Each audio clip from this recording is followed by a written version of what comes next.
આગળ સમાચારમાં વાત કરીએ તો સમાચાર સામે આવી રહ્યા છે। મહત્વપૂર્ણ સમાચાર સામે આવી રહ્યા છે। તો મહત્વના સમાચાર, 4 આતંકી સાથે અન્ય પણ ઘૂસ્યા હોવાની શંકા। તો અન્ય આતંકીઓ પણ આવ્યા હોવાની શંકા વ્યક્ત કરવામાં આવી છે। એટીએસની ટીમે મહારાષ્ટ્રમાં શોધખોળ હાથ ધરી છે।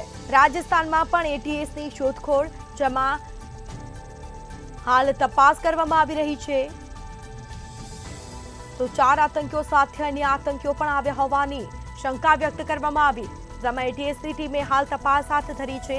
મહારાષ્ટ્રમાં શોધખોળ હાથ ધરવામાં આવી છે। અલગ અલગ ટીમ બનાવી તપાસ કરવામાં આવી રહી છે।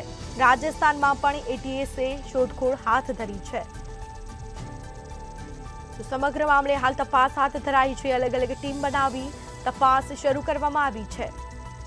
તો 4 આતંકી સાથે અન્ય પણ આવ્યા હોવાની શંકા વ્યક્ત કરવામાં આવી, અન્ય આતંકવાદીઓ પણ આવ્યા હોવાની શંકા હાલ વ્યક્ત કરવામાં આવી છે। અને એટીએસ દ્વારા મહારાષ્ટ્રમાં પણ શોધખોળ હાથ ધરવામાં આવી છે અને સાથે રાજસ્થાનમાં પણ તપાસ કરવામાં આવી રહી છે। તો એટીએસ દ્વારા તપાસ કરવામાં આવી, તો 4 આતંકી સાથે અન્ય પણ આતંકી આવ્યા હોવાની શંકા વ્યક્ત કરવામાં આવી છે।